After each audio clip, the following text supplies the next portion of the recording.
prednášku v rámci tohto nášho zimného prednáškového cyklu. No a pozvanie dnes prijal som načelník Osochánskeho zaskupenia Vlk, inžinier Juraj Lukáš. Bude nám rozprávať o Vlčích horách a všetkých problémoch a o tom, čo vlastne, s čím sa potýkajú. Takže predám ti slovo, nech sa páči.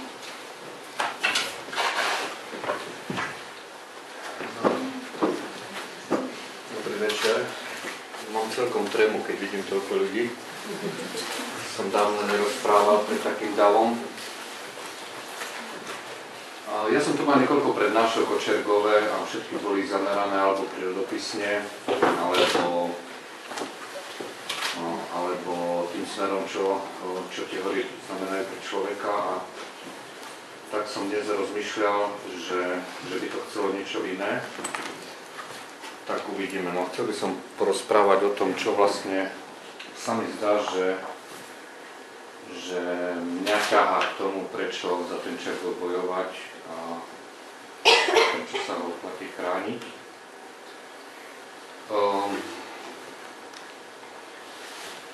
Ochrana prírody je v ponímaní, si myslím, ľudí, ktorí sa teraz tým zaoberajú, delená do dvoch smerov, alebo sú to vedecky zameraní, ja to volám vedecký smer, že príroda má pre nás nejaký význam. Hej.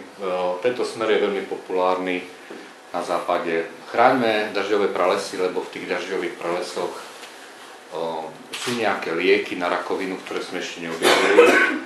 Sú tam nejaké vzácne látky do čaju, ktorý keď si dáme guarana, tak budeme mimoriadne aktívni. Aj nejaké iné látky, ktoré nám pomôžu a preto my tú prírodu musíme chrániť, lebo tam sa vždy niečo nájde, čo nám môže pomôcť. Keď už nie je liečivá rastlina, tak nejaký poriadny jed. To je taký vedecký prístup. Potom je taký prístup... Prosím? To je také latinské príslovie, že jed je len záležitosťou množstva. Áno, aj 10 litrov destilovanej vody vás zabije vďaka osmotickému tlaku, ale sme tu pre niečo iné. Ten druhý smer je taký mne sympatickejší, taký duchovnejší a raz jeho filozofia, ktorá sa volá hlboká ekológia a hovorí, že tie veci majú zmysel sami pre seba. Že prírodu by sme mali chrániť alebo jej súčasti práve preto.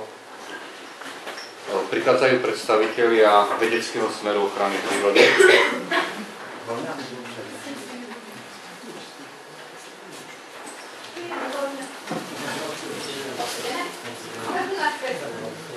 Dobre, zmestíme. Dobre.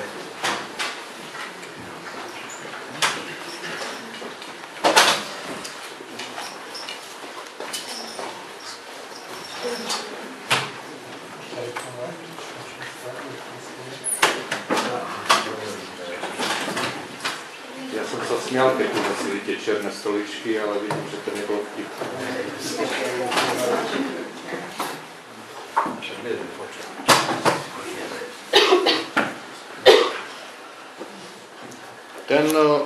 Ten taký duchovnejší smer, ktorý má istú veľmi veľkú podporu, ale práve zvlášť nie medzi vedcami, je ten taký filozofický smer hlboko ekologický.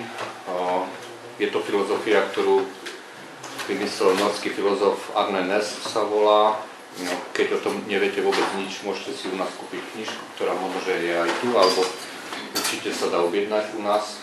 Na sklade ju máme. O hlbokej ekológii nás propagovali ju dvaja učenia, Bill Deval a Session, sa myslím volá ten druhý. Knižke Hlboká ekológia a podstata tej filozofie je v tej jednej jedinej vete, že veci majú hodnotu sami o sebe. Že chrániť niečo preto, že skúmame, aký to má prínos pre nás, je veľmi zvláštne. To je ako keď chlapec balí nejakú kočku, ale najprv začne robiť prieskum, že a niekedy to tak býva, hej, to je ten vedecký smer balenia kočky, že sa zistí, aký má majetok otec a matka, koľko má súrodencov, či jedináčik a tak ďalej. Ale väčšinou sa ľudia zamilovávajú do seba a vôbec nevedia prečo. Ani neskúmajú, prečo je to aj zbytočné a veľakrát žijú spolu šťastne.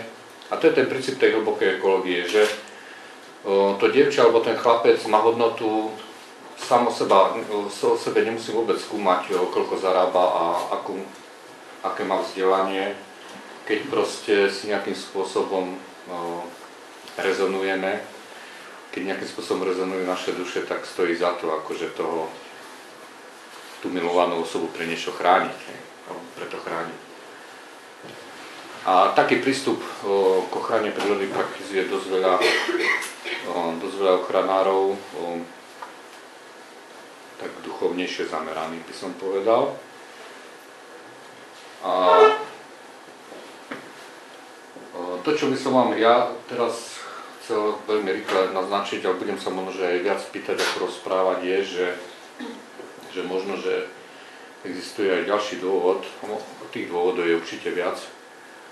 Prečo by sme sa mali zaujímať o to okolie okolo seba, nie len sami o seba, o ľudí, je, že tá príroda okolo nás, alebo tá krajina vôbec vo všeobecnosti, živá aj neživá, nesie akúsi pamäť v sebe a tá pamäť je strašne stará a obsahuje strašne veľa vecí a my keď zabudneme na tú pamäť, tak sme, nie že poháni, to je ešte čestné slovo, pekné, ale sme úplne bezvýznamní a nevieme, kde ísť a čo robiť. A aby sme vedeli, skade sme prišli a kde sa vlastne nachádzame a kde to môže celé smerovať, mali by sme sa s tou prírodou nejakým spôsobom rozprávať a skúmať, čo má za sebou, lebo my sme jej súčasťou, sme z nej zrodení. A to je pre mňa moja osobná odpoveď na otázku, prečo sa snažím pomôcť tomu okoliu. Je to preto, že si strašne veľa pamätá, že ja som z nej vzišiel. Nie preto, že, a budem o tom hovoriť, má nejaké praktické významy, že sú tam liečivé rastliny alebo jedovaté rastliny. A vždy sa bavím na tom, keď máme také semináre v lese. To je fascinujúce, ako to ľudia v sebe majú zažeraté. A chodíme a poznávame tie rastliny, ako žijú v rôznych biotopoch. A 80% ľudí sa pýta, na čo je dobrá tá rastlina. Hej, to je taká klasická otázka. Či je na žlčník, alebo na povzbudenie, alebo na čo to je, hej. A keď sa nevie, na čo je tá rastlina, tak to je na nič. Hej. To nie je treba s tým nič, ani chrániť, ani nič. Hej. To je také. A keď ja neviem odpovedať na nejakú otázku, na čo je tu tá včela, hej, na čo vôbec existuje taký sršeň, hej, alebo jedovaté hady, aký majú zmysel v prírode. Hej. Tak to treba ničiť, hej, lebo keď to nemá žiaden význam pre človeka, tak je to o ničom. Hej. A tam veľmi často smeruje ten vedecký prístup, keď sa ide čokoľvek robiť v prírode. My sme na to vypracovali celú vedeckú metodiku systémov C a E a hodnotenia účinkov tej našej činnosti. Ale to je vždy tak strašne jednostranné a tak strašne povrchné, že to je úplný nezmysel, keď sa nad tým tak zamyslíte. A ja viem veľmi dobre, o čom hovorím, lebo pravdepodobne nikto z vás ani dokopy nevidel toľko tých E ako ja. Možno, že pán Burda. A tam je vidno, keď investor JT v Tatranskej Lomnici stavá tú lanovku a desiatky vedcov podporia tú výstavbu v podstate svojou vedeckou správou, pretože sa zistí, že vtačiky majú kde odletieť a svišť má sa kde presťahovať a kamzik to s jazdovkou len prebehne, že sa v podstate nič nenaruší, hej, a semienka tých rastlín sa budú šíriť ďalej. Stačí len nejaké kompenzačné vedci doporučia kompenzácie za zničenie tej časti lesa, obyčajne v podobe štvorkoliek a snežných skuterov pre správu Národného parku. A je všetko v poriadku, hej. A tento vedecký prístup k ochrane prírody je najmenej sympatický, lebo tá príroda je tak strašne zložitý. Chcel som vám povedať, aby ste si vypli všetci mobily, lebo nemám rád, keď zvonia. Takže sa ospravedlňujem. Hlavný kolega.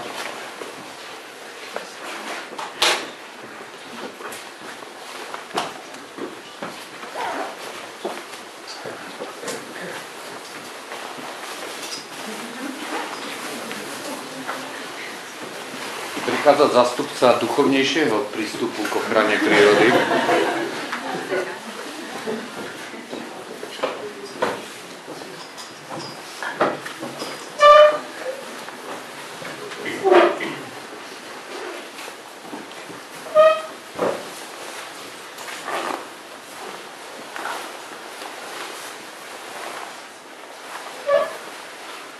Tá príroda je taká zložitá, o tom veľmi často hovorím na prednáškach a väčšinou to ľudí nezaujíma, lebo je to mimo našu predstavivosť. Na 1 hektári lesa máte zhruba 10 na 20 baktérií, jedincov. Máte tam asi 10 na 17 jednobúkovcov. Máte tam okolo 10 na 6 pavúkovcov, okolo 10 na 9 chvostoskokov na 1 hektári lesa. Máte miliard kusov z jednotlivých druhov. A tých druhov u nás v lese je živočíchov, len živočíchov, cez 30 000. A z každého toho druhu sú tam stovky tisíce, milióny, miliardy, bilióny jedincov. Tie navzájom medzi sebou komunikujú a keďže som robil v tom obore dosť dlho, viem, že počítačová simulácia takého systému je absolútne nemožná. Hej. To znamená, že keď vám nejaký vedec povie, že je vedecky dokázané, že, a teraz môže povedať hocičo o lese, tak je to úplný nezmysel. Hej. A vidíte to podľa toho, ja mám také krásne 2 grafy, tu ich nemám, lebo nie je to jadrom prednášky, kde je biorozmanitosť organizmov na svete a biorozmanitosť vedcov. Hej. Biorozmanitosť vedcov absolútne nezodpovedá biorozmanitosti organizmov, hej, lebo a to je práve preto. Najviac vedcov, ktorí sa zaoberajú terénnou zoológiou, sú ornitológovia. Ornitológia je mimoriadne populárna, lebo to stačí kde si ležať na chrbte, hej, na karimatke a počúvať, alebo sem tom ďalekohľadom, kde si pozrieť. Už podstatne menej ľudí skúma nejaké drobnejšie živočichy, ale baktérie v prírode neskúma nikto, hej. Pričom je to úplne presne naopak. Najväčšia biologická rozmanitosť ide opačným smerom. Počet vtákov je úplne bezvýznamný, počet vtáčich druhov v prírode. Akože u nás je tých druhov, povedzme, veľmi približne 300. Hej. Cicavcov je len 100 a ešte aj z tých cicavcov, z tých 100 sa ľudia zaujímajú len asi o 10. Hej. To musí byť veľké. Jeleň, vlk a medveď. A nikto sa nezaoberá tými 40 druhmi myší rôznych, hej, alebo 15 druhov piskorov. Hej. Všetci sa zaoberajú, keď sa povie, a cicavcov spolu je ináč 100. Vtákov je 300, ale strašne veľa ľudí sa zaoberá orlami, to musí byť proste veľké, mohutné, charizmatické. Hej. 20 druhov vtákov ale kto sa zaoberá tými baktériami, ktorých v grame pôdy je 5000 druhov u nás, hej. Tu sú milióny, keď pôjdete na Čergov, je tam 1 000 000 druhov baktérií, druhov. A ani jeden vedec v Prešove, ktorý by sa tým zaoberal. Hej. Chvostoskoky, no kde je vedec na chvostoskoky? Máme tu, ako som hovoril, na 1 hektári miliardu chvostoskokov a vedec ani jeden. Košice sú. Košiciach. Ale ja keď chodím po lese a keď stretnem nejakého vedca, tak to väčšinou je ornitolog, to je 99%.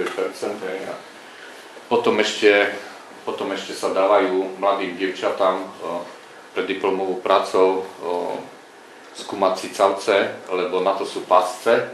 To sa rozloží po lese a potom dievčatá chodia a vyberajú tie cicavce z tých pascí. To sa ešte dá.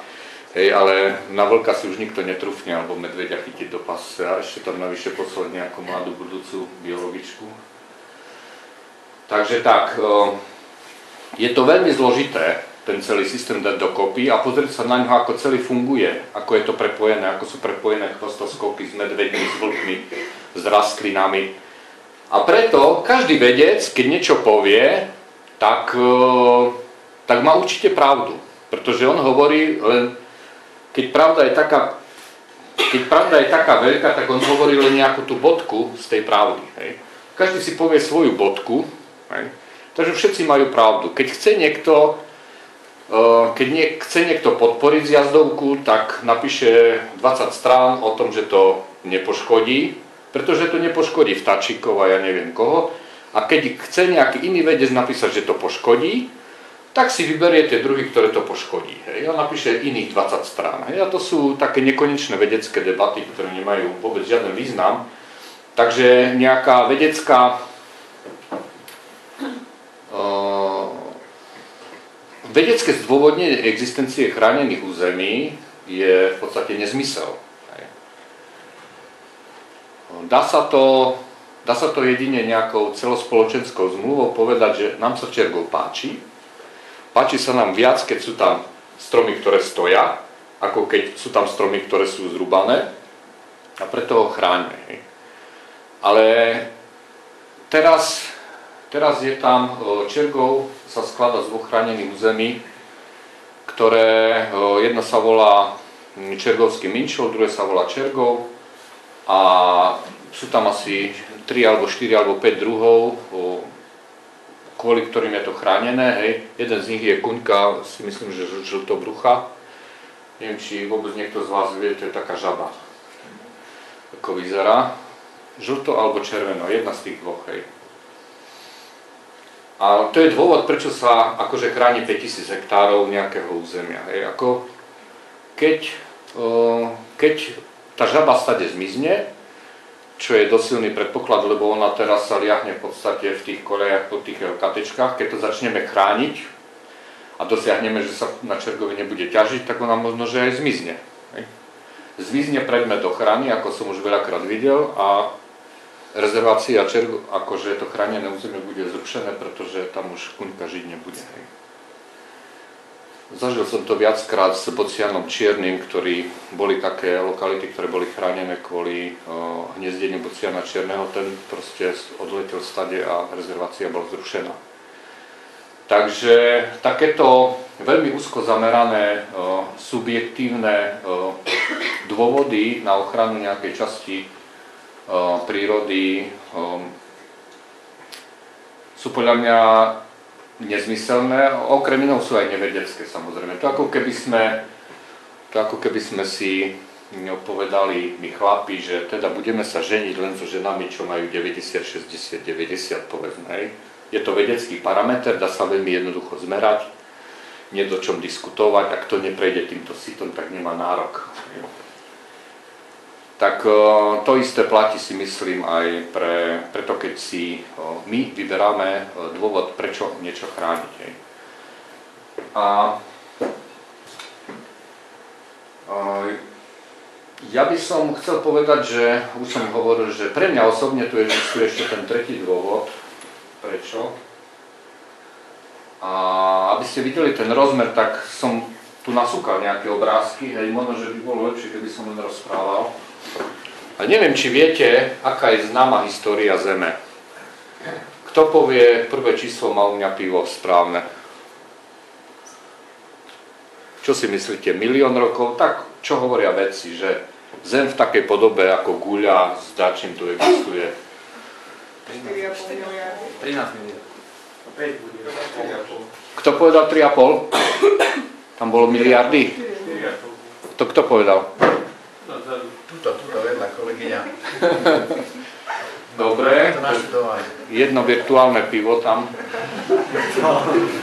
Sme má takú súťaž, stavkovanie, keď sa ľudia chcú zabaviť, tak si tam môžu takmer na ľubovoľnú stavku, niekto vymyslí a ľudia tam stavkujú o eurá. Ale eurá virtuálne sme, hej. A som ma zrovna včera pýtal kamarát, že čo to je za, akože čo ja mám z tých virtuálnych sme, no, eur, tak. Takže ja budem dnes rozdávať virtuálne piva. Tam je jedno, 4,5 miliardy možno, keď to zoberieme, neviem to úplne presne, hej, ale povedzme okolo 4 miliard, plus minus. Keď sú také čísla, tak 500 miliónov hore dole, hej. To je ako keď sa kradnú miliardy, tak na 10 miliónov sa nepozerá, hej. No, preto je vždy lepšie kradnúť miliardy ako 50 korún. A takže 4 miliardy. A ja vám tu teraz premietam živočícha, ktorý má 3,5 miliardy rokov. Povedzme 4 miliardy je tu Zem asi v takom stave, v akom ju poznáme. Teda veľmi približne, ale už to bola nejaká guľa, hej. A toto je nejaká baktéria, ktorá má 3,5 miliardy rokov. Hej. A tá fotografia pochádza z nejakej pláže v Austrálii. To znamená, život na tej Zemi je tu už 3,5 miliardy rokov. 1 miliarda to je koľko miliónov? 1000, áno. Sa nesmejte, že sa pýtam, lebo už som viackrát zažil, že keď som povedal 10 na 20, tak ľudia si mysleli, že je to číslo niekde medzi 10 a 20, hej? A 10 na 17 to je počet, to je presne ten vek Zeme, hej? To je si 4 miliardy rokov, keď si prepočítate na sekundy, tak 10 na 17 to je počet sekúnd, ktoré žijeme. Ale keď to číslo poviete laikovi, tak nikoho nenapadne, že to je nejaké veľké číslo. 3,5 tisíc miliónov rokov má tento živočích, hej, ktorý tu už čosi robil, nikto nevie čo, ale evidentne je to nejaký živočích. Uplynulo, to určite všetci viete, ale ja to zopakujem, aby ste videli tú časovú škálu. 3,5 miliardy, uplynulo 500 miliónov a nič. Furt baktérie. Uplynulo 1000 miliónov rokov a nič. Stále baktérie. Už máme len 2 miliardy dozadu a nič. Uplynul ďalšia miliarda rokov a stále len baktérie. Nič iné tu nie je. Hej. Uplynulo ďalších pol miliardy, ja neviem, je 500 alebo 600 miliónov rokov už len od dnešného datumu, 11 dní pred voľbami. A odrazu nastala, to určite poznáte, ten termín kambrijská explózia. Hej. Najväčšia záhada evolučných biológov, kdesi, skadesi sa čosi vynorilo a odrazu je Zem pokrytá v podstate všetkými skupinami živočíchov, ktoré existujú dodnes. Oni vyzerali ináč, ale ten prazáklad už bol. A vlastne tá taká história, kde my už môžeme niečo zisťovať, je len 600 miliónov rokov dozadu, ale treba si uvedomiť, že 3 miliardy rokov tu bol život, ale len v podobe baktérií. Baktérie sú jediný druh živočíchov, ktorý nikdy nevyhynul a je tu od začiatku a bude asi až do konca. Je všade v nás, to je mimoriadne dôležité posolstvo. Je všade v nás a nás všetkých spája, hej. Aby vás to neurazilo, tak vo mne je minimálne, podľa profesora Ebringera, ja obsahujem minimálne 4 kg baktérií. 4 kg baktérií je vo mne a keby som ich nemal, tak vraj zomriem, lebo sú súčasťou môjho imunitného systému, hej. Oni sa naučili s nami komunikovať, musíme ich všetci mať v sebe a nejakým spôsobom nás aj chránia proti útokom vonkajšieho sveta. Už 3,5 miliardy rokov sú tu. Hej. Dojdeme k tomu, že aký my sme tu vlastne úplne bezvýznamní, čo sa týka tej staroby. Takže 600 miliónov rokov dozadu odrazu skadesi, nikto nevie, je to veľká záhada, je na to je na to niekoľko desiatok rôznych teórií, zvláštnych, prazvláštnych až takých všelijakých, ale dobre, už sa to tu mýlilo takými všelijakými nejakými živočíchmi. A potom prišiel pre mňa osobne dosť dôležitý dátum, to je po ďalších 300 miliónoch rokoch. Uplynuli ďalších 300 miliónov rokov a vznikol tu les. Nikto nevie ako, mne sa najviac páči teória, že huby sa rozhodli, že idú z mora na suš a k tomu, aby mohli na tej suši existovať, si museli vymyslieť stromy. Ináč to je jedna z vážnych vedeckých teórií. Huby neovládajú fotosyntézu, potrebovali nejakým spôsobom odoberať energiu zo slnečného žiarenia a istá skupina vedcov a to je presne ten moment, keď sa huby ocitli na suši a vtedy vznikli zelené rastliny, ktoré ovládali fotosyntézu. A tá skupina vedcov hovorí, že stromy a vegetácia v podstate to je len predĺžené ústa húb, ktoré nevedia fotosyntézu a preto si vymysleli v tej evolúcii nejakým spôsobom stromy, ktoré to ovládajú. 350 miliónov rokov je tu už nejakým spôsobom nejaká väzba medzi stromami a hubami. Nemôžu existovať stromy bez húb a nemôžu existovať huby v podstate, alebo veľká väčšina z nich, aby som bol presný, nemôže existovať bez stromov, lebo evolúcia išla ďalej a každý druh vždy niečo vymýšľa, aj my vymýšľame, aj tie huby samozrejme vymýšľajú, aj stromy vymýšľajú, tak našli si ešte nejaké spôsoby, ako sem tam, možno, že bez seba existovať, ale v zásade sa stromom nedali bez húb a naopak. Tá symbióza medzi nimi sa volá mykoríza. Stromy dodávajú tým hubám produkty fotosyntézy a huby zase predĺžujú koreňový systém a dodávajú tým stromom nejaké minerálne látky, ale predovšetkým zaistujú komunikáciu. Hej. To je zase mimo dnešnú prednášku, ale úplne základom toho tu je, že všetky stromy v lese sú pospájané navzájom cez hubové vlákna nejakou chemickou internetovou sieťou. Keď tá sa poruší, tak ten les prestane fungovať. Hej. Tam je ešte zaujímavé, že 200 miliónov rokov baktérie v tej Zemi počúvali tú internetovú komunikáciu medzi hubami a stromami a pred 70 miliónmi rokov ju hackli. Prví hackeri na svete boli baktérie. Hej. Huby a stromy používajú navzájom medzi sebou desiatky tisíc nejakých komunikačných signálov, z ktorých slov, povedzme, nazvime to tak laicky, veci majú identifikovaných zmysel asi 10 000. Každý ten signál niečo znamená. Hej. Strom vysiela, keď spadne semeno do zeme, tak vysiela signál do okolitého prostredia, druh, vek, v akom je zdravotnom stave a to všetko. Na to všetko reaguje to okolité prostredie a príslušné huby, ktoré ovládajú túto komunikáciu, lebo nie každá huba vie komunikovať s každým stromom a naopak. Hej. Zhruba na jeden strom je naviazaných, alebo ten slovník ovláda asi 100 druhov. Keď nejaká huba dešifruje správne tie slova, tak tam dojde k takému spojeniu. V tej mykoríze to je ako keď suniete normálne jack do konektora. Bunka toho koreňa toho stromu sa otvorí, čo je ináč mimoriadne ťažká biologická operácia, pretože všetky organizmy sa bránia vniknutiu nejakého cudzieho prvku. Sa otvorí, huba sa tam vsunie, to sa celé zatvorí a ten strom už je v tom celom obrovskom systéme zapojený. Aby to celé fungovalo, tak tam musí byť nejaký bohatý slovník. A ten bohatý slovník, hovorím, má niekoľko desiatok tisíc slov. Keď je ten strom chorý, tak normálne žiada o pomoc a dostávajú.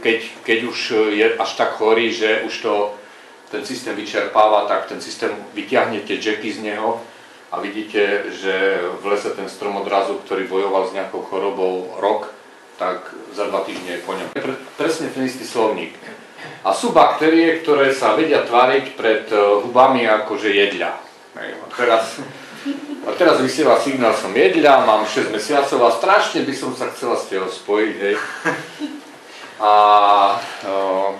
A dodaj mi ešte toto, alebo tamto, alebo ono. Hej. Ale samozrejme, tak ako to v živote chodí vždy, to nie je tak, ako si ľudia predstavujú, že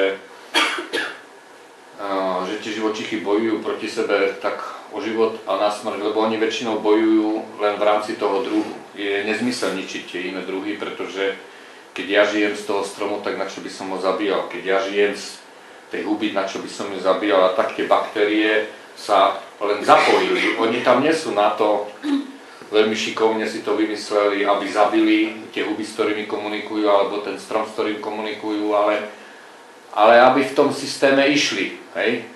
Aby tam fungovali, aby im tam bolo všetkým veselo. A tak oni aj v tej evolúcii zistili, že čo je výhodné, čo požaduje ten druhý partner. A tak na tú spoluprácu sa prišlo, to určite viete, pri dusikatých baktériách, ktoré dodávajú dusík. Ale opäť hovorím, to nie je len o matériách a o tom dusíku, ale hlavne o tej informačnej hodnote. No ale prišlo sa na to vtedy, keď sa skúmalo, že prečo na tých koreňoch sú také hrbočeky a hľusky a napuchnuté všelijaké hrčky, a to boli tie baktérie, ktoré tam premieňali, alebo premieňajú doteraz samozrejme ten vzdušný dusík na čpavok a poskytujú tým stromom, ktoré ho potrebujú. No, pred 350 miliónmi rokov, tu kdesi sa objavili prvé stromy, alebo niečo, čo môžeme nazvať stromami. Pred 70 rokmi sa do toho lesného systému zapojili baktérie a zhruba zároveň pred 300 miliónmi rokov si myslím, keď si to ešte dobre pamätám, tak sa začala rozpadať taká geologická komunita, ktorá sa vtedy volala, alebo my ju nazývame Pangea. A kdesi tam, ako je napísané Eurázia, je náš Čergov, tak sa mi mári, ja som si to nekontroloval, pretože to pre mňa nie je veľmi dôležité, ale že to vtedy bolo kdesi v okolí dnešného južného pólu. Akože Barrandov viem, že Barrandov k nám prišiel a že bol vtedy kdesi pri južnom póle. Tak keď bol Barrandov, tak povedzme, že aj Čergov.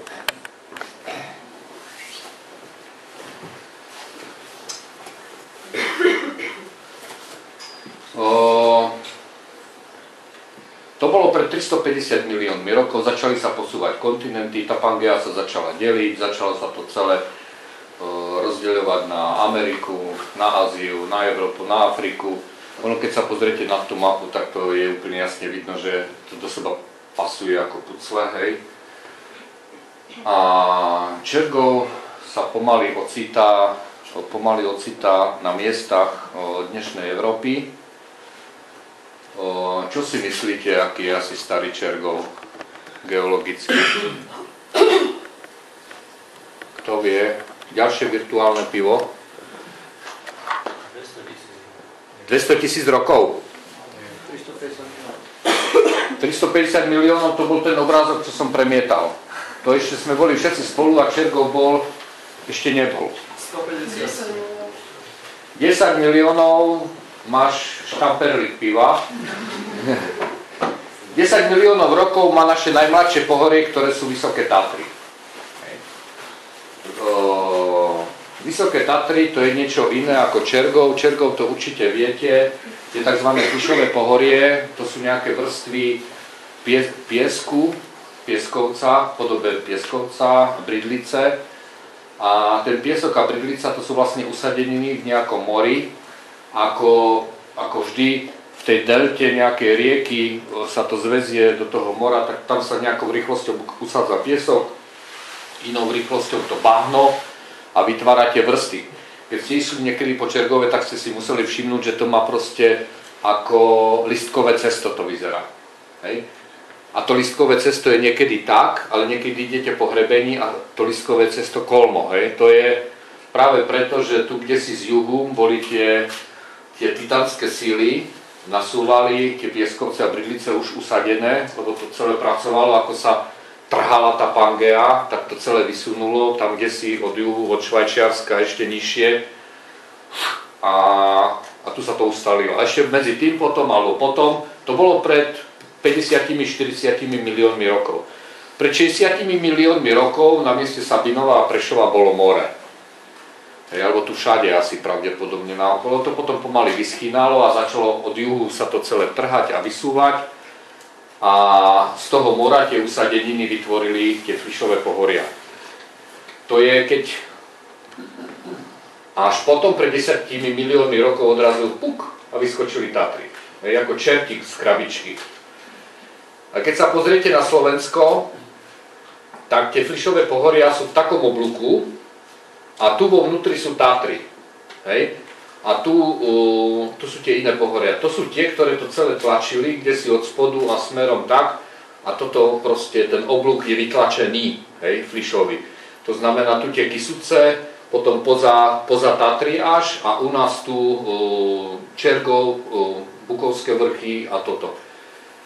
A ešte medzi tým celým, Bukovské vrchy a ešte je tam nejaký Vyhorad už nie, hej.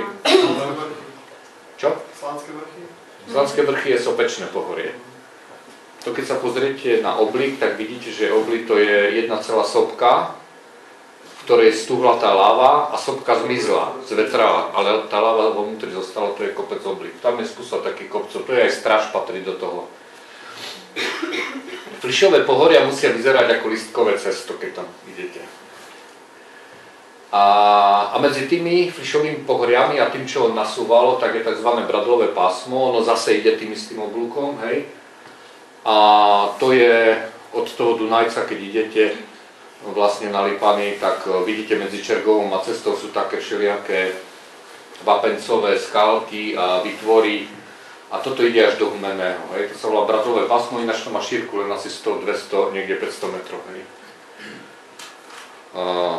Takže Čergov, tie piesky, pieskovce, Bridlica má povedzme tých 50-40 miliónov rokov a Tatry majú len 10, takže kde na nás Tatranci, hej, to sú úplne dojčatá. Ale bohužiaľ, kde my zase na české, lebo hovorím, tie české pohoria sú ešte podstatne staršie, hej, tam to je stovky miliónov rokov, čo je tam rovno na povrchu.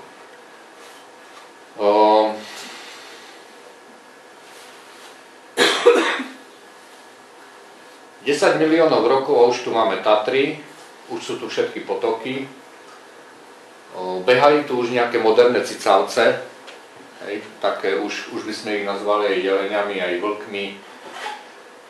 Už tu lietajú aj nejaké vášky, už sa tu začína vytvárať aj normálny les. 10 miliónov rokov dozadu, hej. Ale ešte stále tu nie sme my, hej.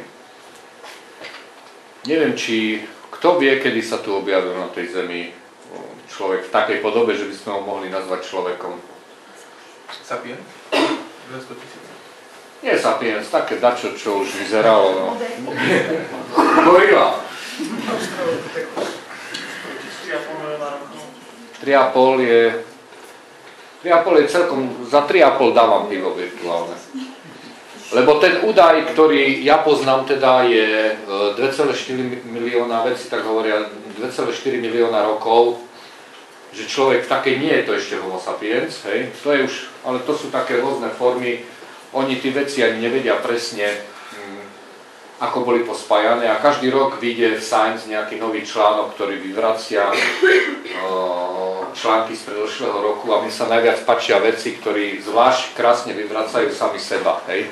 Je tam niekoľko vecov, ktorých sledujem, jeden film, ktorý vyvracia to, či sa, veľmi dôležitá otázka, neandertálci, z ktorých odvádzam svoj pôvod ja, krížili s normálnymi ľuďmi a pred 5 rokmi napísal mimoriadne rešpektovaný článok, že sa nikdy nekrížili, ktorý minulý rok totálne vyvrátil. Hej, akože uviedol 10 skvelých argumentov, že všetko, čo vtedy napísal, je hlúposť. Takže najnovšie sa uznáva zase po tomto článku, že neandertálci a tí takí normálni ľudia sa krížili. Lebo v oblasti dnešného Čergova tu behali takíto chlapci a zhruba pred 200 000 rokmi sa tu objavili prvýkrát. Neandertalci, a toto je veľmi veľká otázka pre vedcov, nemajú v podstate vraj s nami veľa spoločné. To je nejaká slepá vývojová vetva človeka. Ten človek, z ktorého pochádza väčšina z vás, ale ja nie, lebo hovorím, ja sa hrdo hlasím neandertalcom. Ten človek tu prišiel z Afriky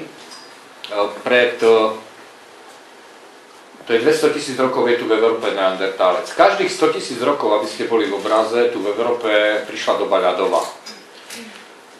Prišlo k podstatnému ochladeniu, takže keď sa pozriete na teplotnú krivku v tejto našej oblasti, tak posledný milión rokov to vyzerá tak, že je 100 000 rokov celkom zima, potom 20-30 000 rokov plus minus je také obdobie, ako je teraz, a potom je zase 100 000 rokov zima a 20 000 rokov teplo a neandertálec tu prežil dve tie ochladenia a ináč neviem, či viete, tak teraz končí nám tých 20 000 rokov tepla, hej? Takže ja by som sa nebal globálneho oteplenia, ale skôr Ochladenie.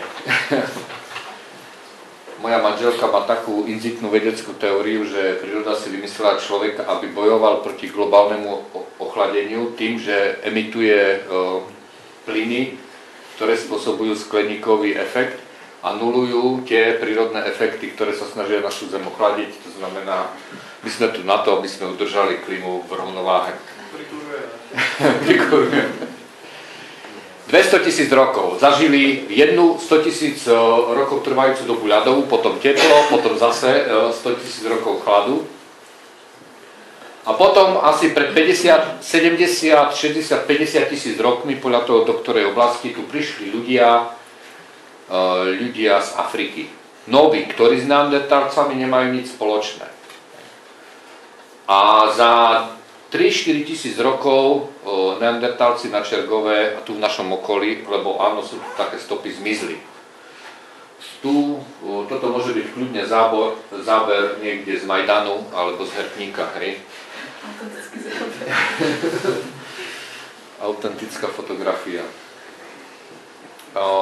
Teraz zase tí vedci sa medzi sebou hádajú, či ten človek z tej Afriky, ktorého ja nazývam biely človek, tých neandertálcov ako konkurentov vyničil, alebo prečo k tomu došlo. Ja hovorím, že my, neandertálci, sme sa nenápadne rozptýlili v tej novej populácii. Ale je úplne jednoznačné, že neandertálec, ten typ akože človeka stade zmizol. Hej. On mal ináč väčší mozog, bol výkonnejší. Oni tvrdia, že dokonca aj nielen fyzicky, bol fyzicky výkonnejší. Každý bežný neandertálec mal vraj výkonnosť štandardného olympijského víťaza v 10 boji. Ako vedel takou rýchlosťou každý druhý behať, vrhať, skákať, všetko. Hej. Že ten človek z Afriky na neho nemal. A aj ten väčší mozog, aj keď samozrejme inteligencia veľmi nesúvisí s veľkosťou, ale predsa len trošku niečo naznačuje, že to nebol úplný blbec. Oni hovoria, že tam sa niečo stalo. Zase tí vedci nevedia presne čo. Ľudstvo moderné bolo pred vyhnutím a kdesi v tej severnej Afrike sa pri poslednej takej veľkej klimatickej zmene potácalo vraj nejakých 100 ľudí, že maximálne hovoria tí vedci o množstve 1000. A kdesi niečo sa stalo, hej, niečo sa stalo a odrazu proste navedol sa nejaký človek alebo niekoľko ľudí, ktorí vedeli, mali mimoriadne schopnosti, hej. A to umožnilo tomu hynúcemu kmeňu, jednému alebo dvom, prežiť veľmi nepriaznivé klimatické obdobie sucha a migrovať z tej Afriky do Európy, hej. A oni mali dar reči, nejakým spôsobom získaný a začali kumulovať informácie. To je mimoriadne dôležitá vec, pretože vlk sa pri každom narodení musí všetko učiť. Hej? Vlk si nemôže akože ľahnúť na chrbať a prečítať nejakú knižku, hej. Kdežto človek áno, hej. Kedy si nemali knižky, ale informácie sa dedili. Proste ten otec, ktorý vedel kuť železo, vedel pekne popísať slovami, hej, kde nájsť železo, čo s ním urobiť, aby bola kvalitná sekera, s ktorou sa dá zabiť mamut, hej, alebo čo. No ale skúste toto, keď neviete rozprávať, hej, výrobný postup sekery niekomu povedať, bez slov, hej. To je nemožná záležitosť, hej. A tak niečo také asi umožnilo tým ľuďom, ktorí, hovorím, boli na pokraji vyhnutia. My by sme tu nesedeli, keby sa niečo tajomné nestalo. Mám rád také záhady, lebo to vzrušuje fantáziu. A tí ľudia tu prišli do Európy, stretli sa s neandertalcami, ktorí tento dar nemali a každý nový neandertalec sa proste musel učiť, čo s tými ľuďmi a nejakým spôsobom proste stade vymizli, ale je podľa tej najnovšej štúdie zo Science je isté, že sa krížili s ľuďmi. Niektorí z nás máme v sebe neandertalské gény.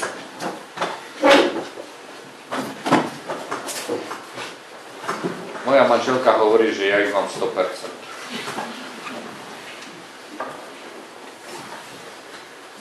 To bolo 200 000 rokov dozadu neandertalec na Čergove, 70 000 rokov dozadu prichádza biely človek, 20 000 rokov dozadu končí ľadová doba posledná a neandertalca tu už nenájdete ani jedného.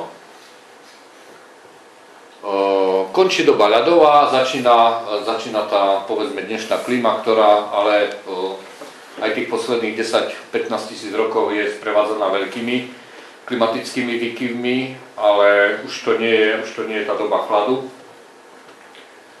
A už sme, povedzme, nejakých 2000 rokov pred Kristom. Na našom Čergove sa objavujú Kelti. Kto vie, ako sa volali Kelti, ktorí tu žili? Žiadne pivo. Veľmi populárne meno, známe z literatúry, to ja si pamätám z D-šky ten údaj, takže to už mám veľa rokov. A volali sa Kotíni, takí horskí Kelti. Ináč teraz beží po celej Európe keltomania a všetci sa opičia po tých takých moderných Keltoch v tom Glasgowe a tam na tých britských ostrovoch, ale Kelti vznikli tu. Rodisko Keltov je u nás na Slovensku a v Rakúsku.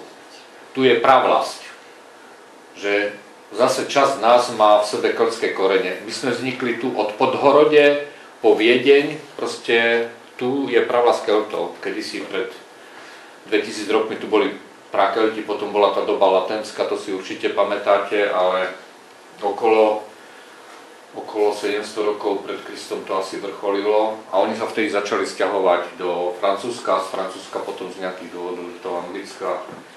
Niektorí tam vydržali dodnes. Takže prichádza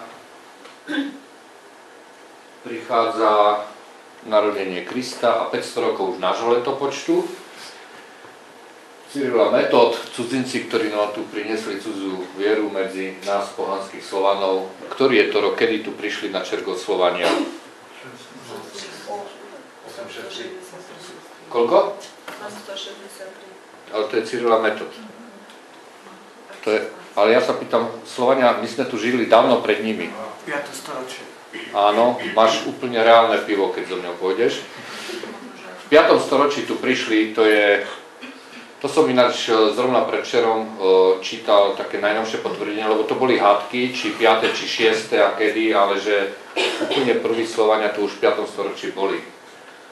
Na tomto konkrétnom čergovskom území, kde si. Akože určite tí ľudia nikdy v tých dávnych dobách, okrem neandertálcov si myslím, sa nepchali do hôr. V horách sa ťažko žije, to vie každý, kto tam sa snažil nejaké roky prežiť. A vždy tie najväčšie osídlenia sú pri tokoch riek, kde sú aj najväčšie prírastky všetkého. Proste diviaky pri riekach sú 3-krát väčšie, jak v lese. Hej? Jelene, 2-krát väčšie, medvede. Tu kedysi Slovensko, tie najlepšie lesy Slovenska, to boli na tej podunajskej nížine, povedzme, na tej východoslovenskej nížine, kde boli najväčšie stromy, to boli dubové lesy a medzi tými dubovými lesmi behali obrovské medvede, obrovské jelene, obrovské iné bylinožravce ako zubry, ako kone, hej. Proste to bola jedna veľká mesiareň. Hej. Tam nebolo treba nikde veľmi chodiť a človek sa najedol. Kdežto v tom lese je to vždy ťažšie, akože tam treba chodiť hore kopcom, dole kopcom. A to keď ulovíte takého zubra, a teraz čo s ním, hej. Takže 99% tých nálezov toho sídlenia od neandertálcov až po dnešné časy sa vlastne nachádza v tých najľahšie prístupných oblastiach a potom samozrejme to postupuje ďalej. Okrem niekoľkých exotov, ako boli tí kotíni, ktorí z mne neznámych dôvodov, to som sa nedočítal a už sa to asi nikto nedozvie, žili špeciálne v lesoch. A tí neandertálci tiež, hej. Ja ináč delím tých ľudí z Afriky, čo majú ich gény a nás neandertálcov podľa, už som to spomínal, ešte tu pripomeniem, podľa toho, kto kde chodí na dovolenku. Väčšina ľudí tu chodí na dovolenku, takú štandardnú do Chorvátska a k moru a tam je ešte keď tá Tunisko, kto má peniaze a tak.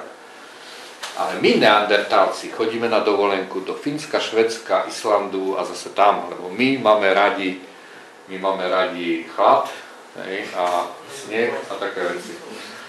A my neandertálci nemáme radi holoruby, lebo my sme vyrastali v lesoch a tí ľudia z Afriky majú radi, lebo oni vyrastali na savanách a majú strach z neznáma, preto potrebujú výhľad do diaľky. A to sú tí ľudia, čo robia holoruby a čo chodia po tých hrebeňoch tatier, nízkych, vysokých a rozhľadajú sa, hej. A tak, ja sa cítim lepšie, keď zapadnem do nejakej rochliny a nikto ma nevidí.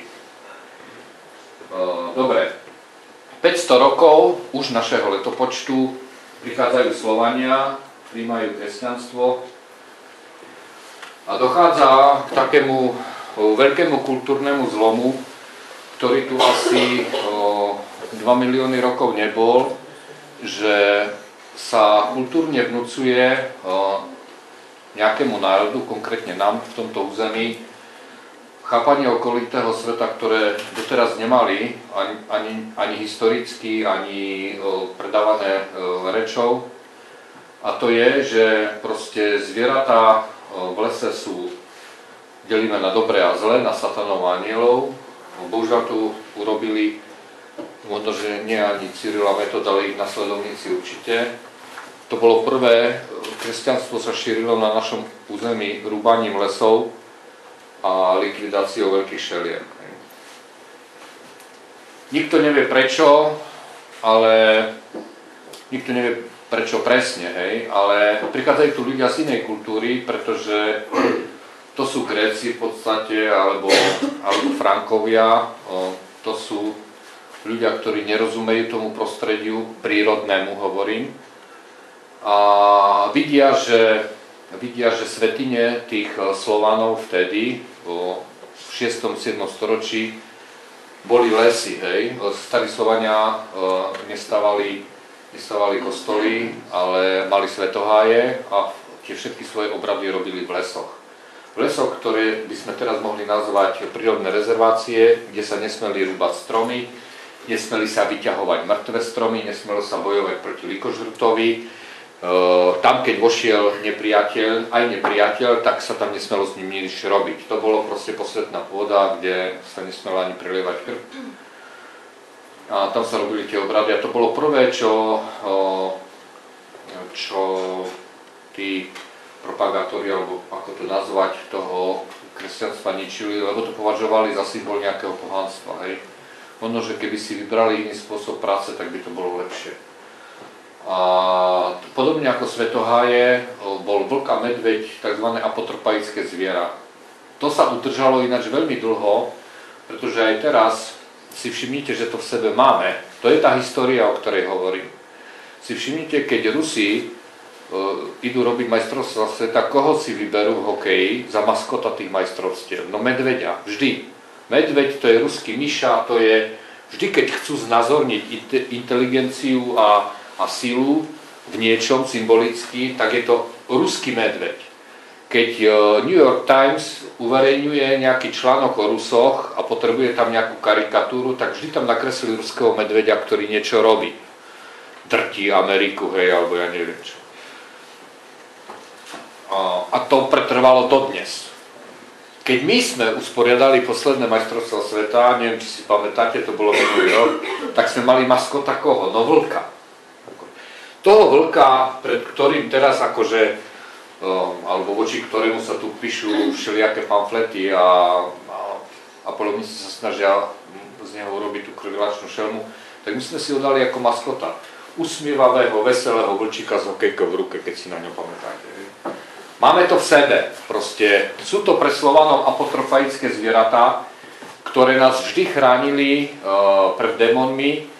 A to je ešte moja babka. Hej, akože, keď som išiel s kravami na Čergové a dosť ďaleko, ja by som tam vnúka dnes vôbec nepustil do tých miest, kde ja som chodil, hej, a to už jedna krava 15 000 vtedajších korún, to nebola žiadna sranda, 6-ročný chlapec. Tak mi vždy hovorila, že boj sa ľudí, keď uvidíš niekoho, vždy sa schovaj, hej, ale vlkov prvá pohoda, hej, to babka s nimi nemala vôbec žiaden problém, hej. Slovania to majú v sebe, hej.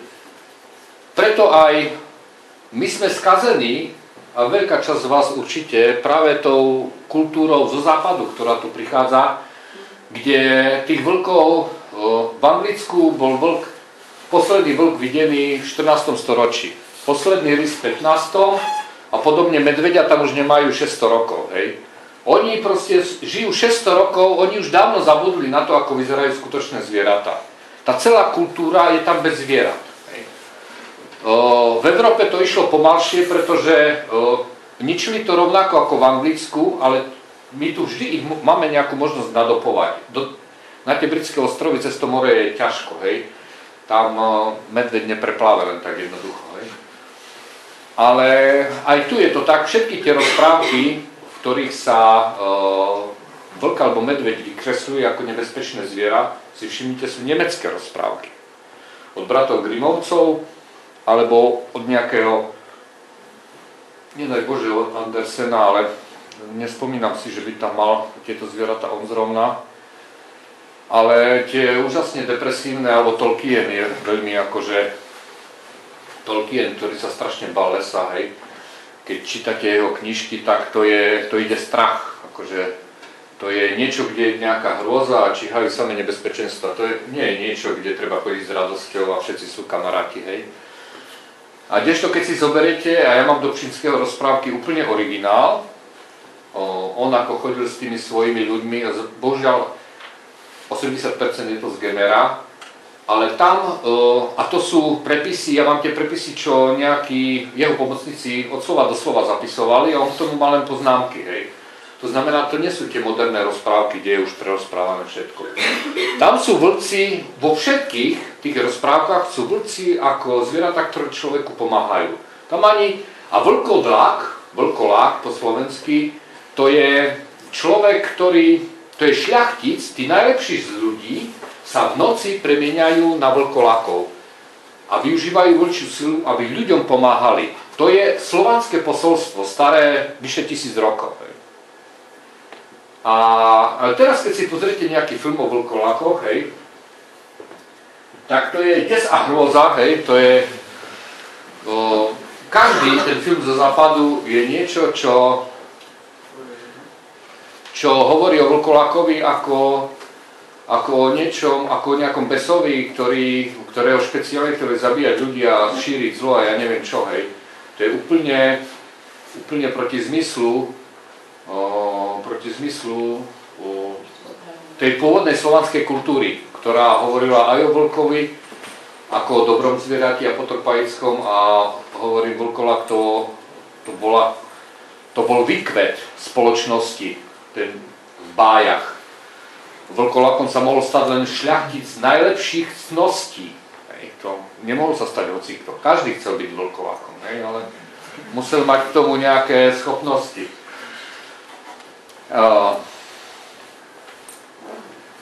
Toto je dôsledok toho, že tí ľudia na tom západe žijú v uzavretých mestách a to mesto je iná komunita ako to prírodné prostredie a zabudli na tú svoju históriu, o ktorej tu sa snažím od začiatku hovoriť. Zabudli na to, odkiaľ prišli, že boli neandertálcami, že boli tými africkými ľuďmi, že s tými vlkmi a medveďmi tu žili, hej, a že musíme s nimi žiť, keď chceme žiť tu nejak rozumne aj naďalej, hej. A tak, keďže s nimi nežijú, tak si z nich vytvárajú nejakých tých besov. No teraz, minulý týždeň, neviem, či ste si na Jojke všimli, tak tam prebehol taký šot. Ja bývam v Osadnom, vedľa je taká necelkom ďaleko dedina Topoľa a Runina a tam 19-ročná kočka stala na zastávke a išlo okolo 7 vlkov. No išlo, hej. Čakala na nejaký autobus a ona bola úplne v šoku, hej, ale keď som sa jej pýtal aj tých všetkých, lebo z toho bolo obrovské halo, čo sa stalo? No išlo okolo nej 7 vlkov. No a čo? No išlo, hej, akože. A nechápali, prečo nie som zdesený, hej, akože, no. Ide okolo myš, sivá a čo, hej, akože ide, no išlo 7 vlkov, nič, prešli okolo nej, veď tam vedľa chrustali nejakú strnu a tak sa rozhodli, že idú preč, že je to miesto, kde sa dajú vidieť fakt len policajti alebo vlci, hej. To je veľmi zaujímavé miesto, keď idete do Novej Sedlice od Bočka na dedinu Topoľa a Runina. A keď sa ma potom pýtali, hej, aj tí ľudia, no, ja by som čo robil? No ja by som rozprával, keby skúsila. Potom to bohužiaľ aj dali, lebo boli za mňou redaktori a chceli urobiť zase nejakú pozitívnu reportáž o tých vlkoch. No ja som, toto jediné ich zaujalo, že lebo ona vraj prežila len preto, že sa modlila k Bohu. No ja som hovoril, keby sa modlila nahlas, tak to by videla niečo úžasné, hej, lebo tak som toto dali, hej, v televízii, že keby sa modlila nahlas, tak tí vlci určite zastanú, hej, a budú ju počúvať, ako sa modlí. To garantujem, hej. Lebo ja som to robil viackrát a už som to aj predvedol niekoľkým ľuďom, hej. Ja sa nemodlím, ja sa vždy predstavím, hej, a poviem, kto som a čo som vyštudoval a tých vlkov, keď sú v pohode, že nie sú vystrašení, ako toto bol presne ten prípad. Oni ju videli, ona tam prišla na tú zastávku a oni tam chrustali 20 metrov od zastávky nejakú strnu a oni videli, akože tam stať človeka, tak ešte dochrustali a potom išli. Oni videli, že to je. Ja mám takú teóriu, lebo som si to viackrát všimol, že vlci rozoznajú poľovníka od 19-ročného dievčaťa na 100%, hej. Tak išli vedľa nej, lebo potrebovali niekde ísť, hej, ale absolútne nič neurobili, hej. No a ten hlasový prejav ináč každému doporučujem, ale toto je ináč strašné, že tá doba odpojenia kultúrneho od okolitého prostredia prichádza aj na nás, keď dievča 19-ročné má taký strašný strach zo 7 vlkov, ktorí len tak idú okolo. Čím? Keby som s ňou mal rozhovor nejaký ako psychológ, tak určite sa dopracujem k bratom Grimovcom a k Červenej Karkulke, Čiapočke a k nejakým takým, k takému nejakému podtextu, hej, a k takýmto filmom. Nejaký. Keby mala svojho domáceho mazlíčka, tento psíka, ktorého by ho roztrhali pred ňou, tak vtedy by tiež Grimovcovi dala?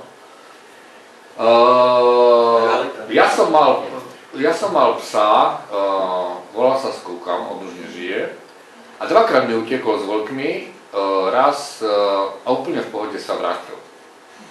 Hej, to som videl na vlastné oči a raz sa hodinu hral na lúke s vlkom svojho veku, on mal vtedy 8 mesiacov.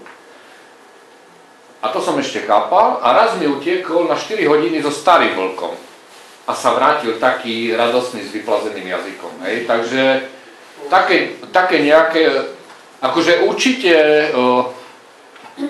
určite vlk nikdy neútočí na človeka, nemá dôvod, prečo by to robil. Hej. Zase by som bol mimo. Hej.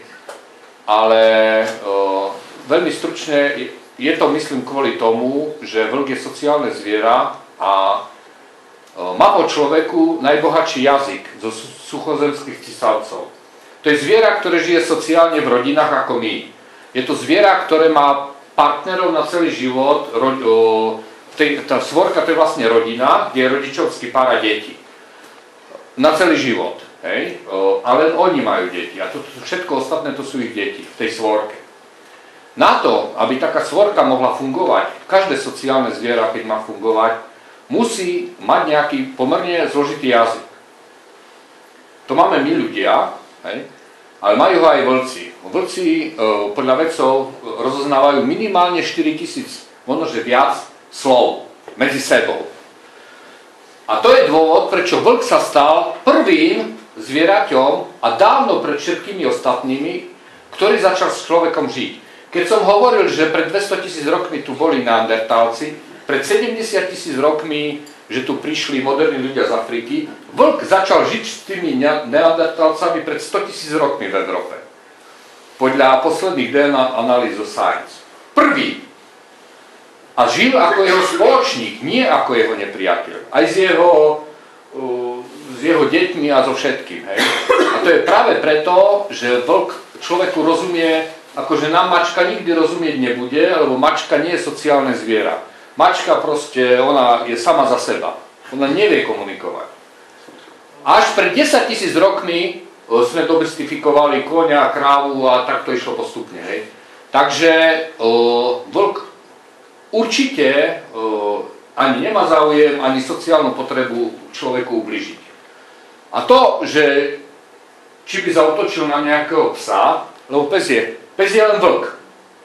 Nie je žiaden genetický rozdiel medzi psom, čau čau, alebo tým, čo nie je rozoznať predok a zadok, hej, a vlkom. Keď zoberiem bunku z takého psa a z vlka, tak vedec vám nemôže povedať, že toto je vlk a toto je pes. Oni sú geneticky úplne rovnakí. To je jeden druh. Hej. Vedia sa medzi sebou aj, keby to išlo technicky, hej, ale aj množiť. Hej. Akože keď to ide technicky, tak sa normálne množí. Ja som mal československého vlčiaka, ktorý takto vznikol. Hej. To znamená, oni aj psov berú ako svojich, ako zo svojho druhu. Hej. A keď sú nejaké problémy, tak sú len preto, že psi majú aj medzi sebou problémy. Aj psi medzi sebou sa niekedy pobijú, aj psi medzi sebou sa zabijú. Pretože, a najväčší problém je práve s tými malými plemenami, hej? Pretože to, že tie malé psi, kto najviac šteka, si všimnite. Videli ste niekedy zúrivého štekajúceho Bernardina veľkého?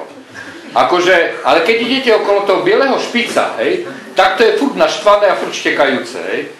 A to je práve preto, to vždy hovorím, že to má to isté DNA ako ten vlk. A teraz si predstavte, to platí aj pre ľudí, že máte to DNA, ktoré nezodpovedá vašej stavbe. Vy sa cítite ako strašne silný Schwarzenegger vlk a ste úplne maličký bielý pes. Hej? A každý sa z vás smeje. Hej?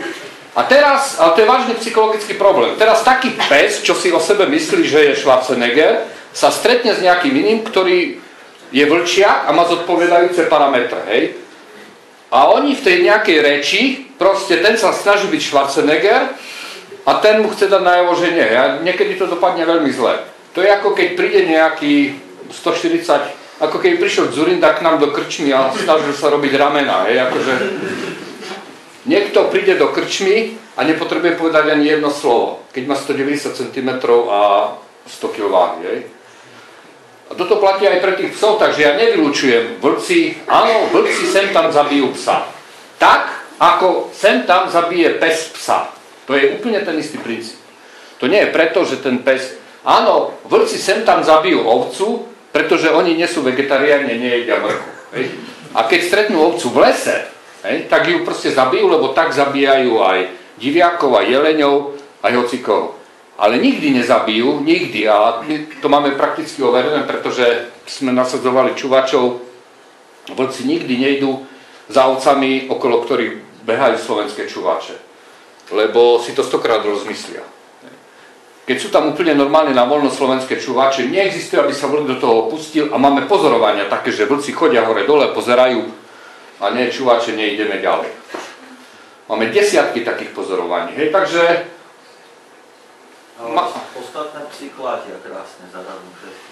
Vlci? No jasne. Ale opäť hovorím, to je len ten princíp ako pes psa, žiaden iný. To nie, akože, ja mám praktickú skúsenosť, ja to nemám z kníh. Môj skúkam bol akože s vlkmi priateľ. A videl som to normálne. Žiadne zabíjanie.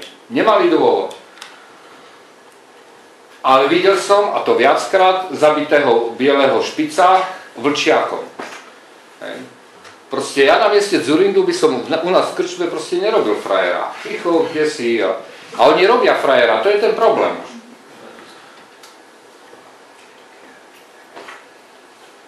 Je to vlk. Každý pes je vlk. Geneticky 100%. Hej.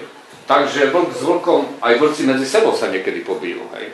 A niekedy to aj zle dopadne. Aj rys s vlkom sa pobije niekedy. Hej. Proste tak ako človek s človekom sa niekedy pobije. To proste chvostoskok s chvostoskokom. Taký je život. Hej. Ale nemôžeme z toho robiť životný princíp, lebo to tak nie je. Hej. Nie je životným princípom, že vlci zabíjajú psov. Hej. Po Čergove, keď poznáte čergovskú chatu, koľkokrát sa mi to stalo, že som si poplietol. Akože tam on mal takých dvoch, už asi nežijú, hej. To boli takí divní psi. Ten ešte starší chatar, čo teraz je v Tatrách. On mal dvoch takých rovnakých psov, vzrastom ako... Oni behali po celom Čergove, akože ja som ich na Minšole videl, hej. A videl som ich behať a prežili tam medzi vlkmi, tam 3 svorky, pomedzi nich behali psi, akože on o nich 2 týždne nevedel a nič, hej. Ale opäť sa nechcem tých špicov zase vyťahovať, ale... Ale zľahčovať to netreba, viete, keby ste mali nejakého vnúka, 5-ročného, a okolo by prebehlo 5 vlkov a jeden by si ho všimol. A čo? A bola by zima, nemali by jesť už 3 mesiace. Stalo sa niečo také na Slovensku niekedy? Nestalo sa nikdy nič. Ale opäť ale je ja to... hovorím, že to príliš zľahčujete proste, že... A čo? Lebo v histórii sa to nestalo. Moja dcéra, taká malá, 5-ročná, videla vlko z 5 metrov. A dodnes mi o tom rozpráva. Moja dcéra videla 3-ročná vlkov, hej? A to ja som o tom vôbec nevedel. Ona vyšla na jednu čergovskú lúku medzi vlkov. A to mi len rozprávala. Ocko, tam behali také psi a robili hej? A bola som na záchod. A je tu, teraz už má 2 deti, hej. Takže ja nehovorím, že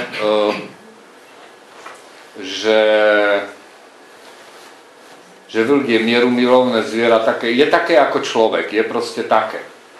Ko vlkom bežne vyberajú mláďatá a vlk sa na to pozerá. Ešte sa nestalo, veď tým sa živia ľudia, ešte sa nestalo, že by vlk zaútočil na človeka, keď mu človek berie mláďa. Hej. On proste nemá to, on to vôbec nemá v sebe. A už na deti vôbec. Akože to absolútne neexistuje. Vlk má proste pred dieťaťom obrovský rešpekt. To vidím, akože to vidíte aj na tých psoch. Pes nikdy neukusí dieťa, žiadne. Akože môže sa, veď tie psy, to je také isté ako vlk, sa používajú na liečenie psychických porúch. Ale opäť, to nemôže byť špic biely. Hej. To musí byť normálne plemeno veľké. Tam sa mu deti zavesia na uši. Veď ja som našiel svojho skúkona s 2 deťmi a tie sa hrali na cirkus, hej. Moja dcera otvárala papuľu a druhá strkala, akože tam by veľa nechýbalo, lebo ten skúkan vedel precviknúť, keď sme našli jelenia strhnutého, tak mu nohu odcvikol jedným skusom, hej. A nikdy neurobil akože nikomu nič. Okrem tej dcery, čo ju tu stále spomínam, keď sa hrala s ním 19-ročná, išla štvornožky k jeho granulám a tvarila sa, že ich je, hej. Kanisterapia na vlku. Že čo? Kanisterapia na vlku. Asi treba. Kanisterapiu? A čo na vlkoch? Na vlkoch, nie? Nie na psov. Veď vlk neublíži deťom. Ale áno, vlk je ale divé zviera. No. A čo to je na ňom zlé, že sa bojí človeka, že ja som stretol veľakrát vlkov, aj som rozprával s vlkmi, aj som to ukazoval ľuďom, stáli za mnou a ja som s tým vlkom rozprával, ale on nikdy nepríde na 3 metre. On si udržiava svojich 15 metrov. Ale to je úplne normálne. Aj vtáčik akože príde. A prečo je to zlé? Ja hovorím, že to je ten strach z Grimovcov. Úplne zbytočný. Z Nemcov. Z Grimovcov. Len chcem tak dodať, pár rokov dozadu, najmenej 7 rokov, šla aj v televízii v správach taká príhoda, že jeden lyžiar na bežkách sa strhla lavina, stratil cestu a jak hľadal tú cestu, tak vlastne narazil na svojku vlkov, ktorá ho doprevádzala až ku najbližšej chate. A nič mu neurobili. Veď utekal pred ním. Štatisticky je najnebezpečnejšie zviera slovenských lesov diviak. Nie, ja ten príbeh poznám samozrejme, akože vlkom nemôžete akože v zime utiec. On padol a tak aj vlci ho nezožerali. Keby vlci mali o ňom záujem, on ani vlkov nevidel. Ja som s ním rozprával z tohoto výprav, lebo tie prípady ma zaujímajú. Hej. Tu je v Prešove jeden taký, robí na grécko-katolíckom biskupstve, volá sa doktor Voskár. Vždy, keď boli hlásené také prípady, teraz je farár, on je tam nevysvietený, ale za socializmu vždy po takých prípadoch s políciou išiel, pretože si robil záznamy. Každá taká kauza bola prehlásená za vymyslenú. Najznámejší prípad je, keď ona išli na zábavu a o polnoci a svietil mesiac a prišli vlci, on vyšiel na strom, ona nestihla, vlci ju zožrali, on tam na tom strome osível. To sa tu opakuje každých 10 rokov. Vymyslený príbeh, tak ako ja sám som išiel a štvali ma akože vlci. A prvý vlk, ktorého ja som v živote videl, mal 7 metrov a z papule mu šľahal 3-metrový plámeň. Hej. To sú také prípady a ja sa vôbec tým ľuďom nedivím, keď je človek vyčerpaný a myslí si, že ho štvú vlci a desí sa plazí na veľkej fatre, tak môže vidieť všeličo v svojej mysli. Vlkovi stačí 5 sekúnd, hej, a je po človeku. Oni nepotrebujú človeka štvať, veď to je smiešné. To môže povedať len človek, čo v živote nevidel vlka na snehu. On robí 3 skoky a je preč. Jedným stisnutím papule vám odkusne nohu. Hej. On si s človekom urobí, čo chce. Hej. A akože hovoriť, keď sa plazím v snehu po kolena, že akože bežím pred vlčou svorkou, je úplne smiešné. A čo by ste povedali k Rottweilerom? Neviem, či je toto, nie týmto smerom som chcel ísť. Aj Rottweiler zase je len má DNA vlka. Len preto hovorím, lebo aj deti boli napadnuté takýmto psom a aj neviem, či to je špeciálnym výcvikom. To je ako s ľuďmi. Akože ja vám viem nájsť takú skupinu ľudí, že s nimi budete mať problémy. U nás v dedine, a to aj tu v Prešove, vám typujem 2 ľudí, ktorí vždy s vami pôjdu do bitky. Vždy. Ja ich ani neobhajujem, ale ja kedysi som si zobral len takú štatistiku, hej, poranení detí aj dospelých, akože špici sú opäť furt na tom stále prvom mieste. Viete, ja smerujem to zase k tomu, lebo chápem, čo hovoríte, ja vám uverujem. 500 rokov nášho letopočtu sú Slovania, začína premena pohanských Slovanov na kresťanov, z medveďa a z vlka sa tu robia satani a z hrdličky a z ovce bielučkej sa robia anieličkovia. Pričom je to biologicky úplne smiešné, pretože všetky tie veľké šelmy biologicky, keď sa zaujímame ich biológiu, tak veľké šelmy, keď majú súboje, tak majú ritualizované súboje. Normálne divý vlk sa pobije s divým vlkom, ale nezabíja, pokiaľ nie sú chorí, hej, nejakým spôsobom. Lev s levom a tak, rys s rysom. Ale hrdlička nepozná ritualizované súboje, tá nevinná biela hrdlička zabíja, zasadne. Tam vyhrá len tá hrdlička, ktorá zabije druhú hrdličku. Aj delfíny, nie? Delfíny, neviem, tak, ale... Zase tu začneme hovoriť o tom, že koľko signálov ovládajú delfíny, lebo delfíny ich ovládajú viac ako vlk. Hej. To je zviera, ktoré je nad vlkom komunikačne, ale s delfína sme nemohli akože zdomácniť, lebo do ktorých si by sa nezmestili. Som Toto je mapa z roku 1592. Zatiaľ najstarší dokument, ktorý tu objavil Maťo, sediaci v prvej rade, za čo mu veľmi pekne ďakujem, kde sa objavuje prvýkrát v dokumentoch, ktoré som videl, nápis Vlčie hory, Mont Lupy. Je to tam a tu keď sa pozriete, Vlčie hory. Zo 16. storočia mapa, keby nám ju niekto chcel kúpiť, stojí $200, ďakujem sponzorovi.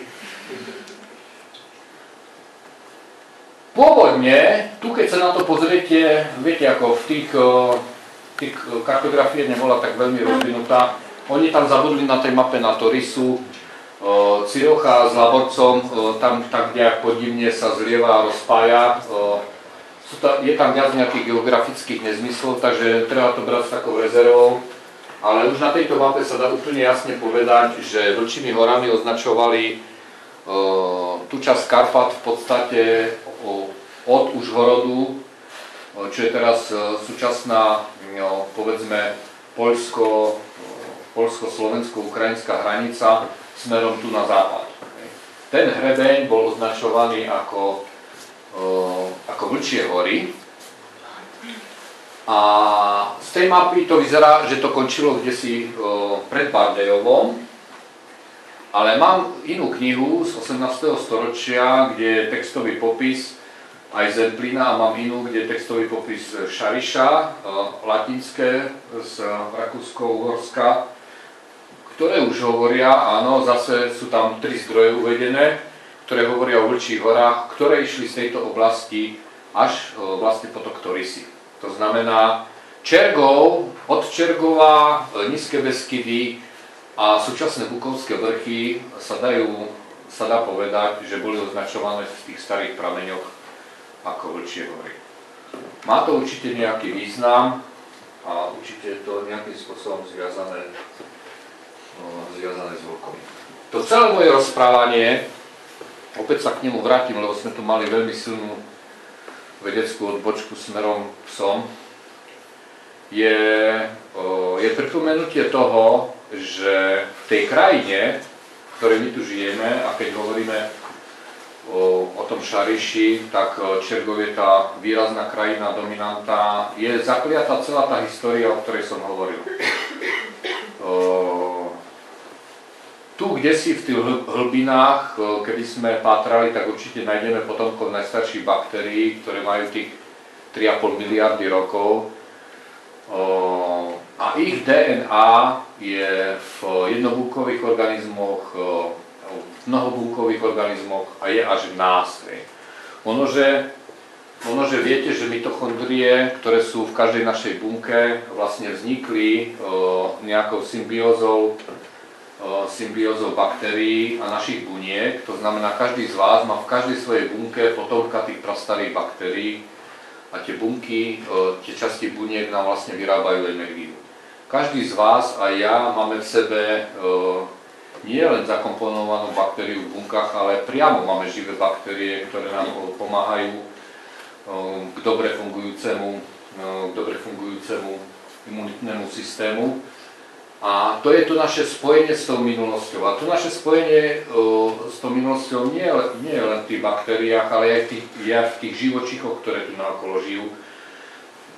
V tých vtákoch, v tých rastlinách, v tej celej krajine, keď idete po tom Čergove a vidíte niekde tie rozlamané kopce alebo časti tých skal a vidíte to listkové cesto, tak sa pozeráte na 50 miliónov rokov starú našu históriu, našu. A ja mám také heslo, že keď chceme sa dobre pohybovať v súčasnosti a v budúcnosti, tak by sme mali vedieť, čo bolo pred nami, prečo tá krajina tak vyzerá, prečo tu žijú tie organizmy tak, ako žijú a čo majú v sebe, aké majú vlastnosti, lebo my sme z nich. Ako vtáky sú tu určite dlhšie, ako je tu človek. Akože chvostoskoky sú tu určite dlhšie, ako je tu človek, preto som o tých rokoch hovoril. 2,4 milióna rokov je tu človek, ale na tomto území povedzme len tých 200 000 rokov, ale baktérie na tomto území sú tu miliardy rokov. Vtáky sú tu, cicavce sú tu na tomto území určite desiatky miliónov rokov. A vtáky možno to by vedeli povedať ornitológovia presne, ale 10 miliónov rokov určite. Oni vlastne sa tam delili od tých plazov nejakým spôsobom. Takže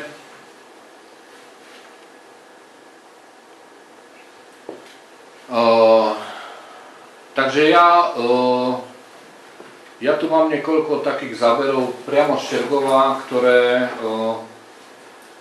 nie sú vedeckou štúdiou toho, čo na tom Čergove žije, ale je to taký prehľad tých dejín, tej starej histórie, tých nositeľov toho DNA, lebo každý organizmus má v sebe zakliatú tú informáciu, ktorou sme my ako organizmy prešli od zrodenia Zeme až po dnešok. Pre mnohých z vás to bude možno, že urážka, pre mňa nie, ale moje DNA banán má 50% totožnosť, ako som zistil. Rozdiel medzi mnou a banánom je len polovica DNA. Zvyšok je úplne totožný ako každý banán z Kostariky. Rozdiely medzi ľudovkmi a mnou sa už hľadajú veľmi, veľmi ťažko a sú úplne mizivé. Tie informačné. A dokonca sú spoločné sekvencie v DNA medzi tými baktériami starými miliardy rokov a nami. Tak konkrétne medzi tou, lebo tamto DNA nepoznáme, ale medzi najstaršími baktériami, ktorých DNA poznáme, a nami sú isté totožné informačné úseky. Máme v sebe mimoriadne konzervatívne informácie, ktoré nesieme z toho úplného praveku. Takisto ako všetky tieto, čo je zaostrené toto? Všetky tieto organizmy, ktoré na tom Čergove žijú a vytvárajú jeden spoločný žijúci systém. Kto odhadne podľa siluety, čo to je? Tesár, ty už nehovor, máš pivo. Tesár čierny, to je iný tesár, ale je to tesár čierny, ale je to iný tesár čierny. Ale všetko je z Čergova. A kto vie, či je to samec alebo samica? Prosím? Mláďa? No čo hovoria ornitológovia? Tak nemá celú hlavičku červenú, tak do polovice, lebo samica má len vzadu také červenú. Takže čo sa... Čergovský. Plošatý. Môže byť plošatý samec, alebo... Teraz sme dospeli k tomu, že máme na Čergove zvláštnych priateľov. No lebo samec má hlavu červenú a samica má vzadu a toto nemá ani červenú hlavu, ani vzadu. No.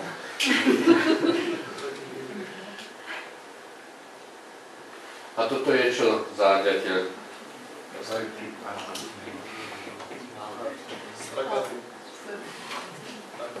Máme veľkého, prostredného, malého, bielochrbtého.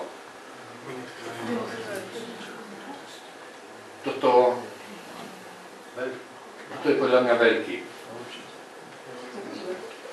Lebo ja to viem len preto, že bol veľký. Bielochrbtík mal škvrný na bruchu, veľmi jednoduchý. Oni ale sa výrazne lišia tou veľkosťou, ale ten prostredný a bielochrbtý sú veľkosťou veľmi podobní. Takže malý je taký, ten veľký je taký, to rozoznáte hneď a je problém jedine s tým prostredným a bielochrbtým, ale ako Mateo hovorí, je tam nejaká škvrna, ktorú ja nikdy nevidím. A to si myslíte, že čo je? Na Čergove sa nachádzajú v podstate všetky druhy lesných sov, okrem víra, a to je sova dlhochvostá, sova obyčajná alebo lesná, teraz sa volá, pôtik kapcavý a kuvičok vrávčí. A toto je čo podľa vás? Pôtik, pol piva, lebo pôtik je malá sova, a toto nie je pôtik. A to už nie je takým skokom, ale proste oni idú, kým to zviera neulovia. Raz pri mne zastal jeden taký jeleň Podľa mňa, ja som vlkov nevidel a predpokladám, že ho štvali, lebo ten jelen bol úplne hotový. Ako rozklepaný, akože triasli sa mu kolena, spotených. Ja po jeleňovi som ešte nevidel tie spot, hej. Úplne spotený jeleň a zastal pri mne na 5 metrov a stál, hej. Akože pravdepodobne ho vlci štvali a on prišiel ku mne ako posledná záchrana. Oddychol si 5 minút, hej, a potom už išiel ďalej. Čo si myslíte, že platí pravidlo, že vyberajú si tie jedince horšie, alebo menej zdatné, alebo... No ja si myslím, ja som 3 roky robil taký výskum terénny, že som chodil po tých kadaveroch a aj som odhadoval váhy, alebo keď som našiel čerstvé, som to vážil. Vždy to boli akože slabšie a menšie jedince. Ale to nie je preto, že vlčia svorka vidí a povie si, no ten je chorý, toho ulovíme, hej. Ono je to vedľajší efekt toho, že oni proste sú nejaké jelene, oni sa za nimi rozbehnú, hej. A chytia toho posledného, hej, oni nechytia toho prvého, ktorý beží v tom dáve. Ja som videl akože aj tie lepšie, ale predpokladám, že boli postrieľané alebo niečo. Môže, to je ťažko,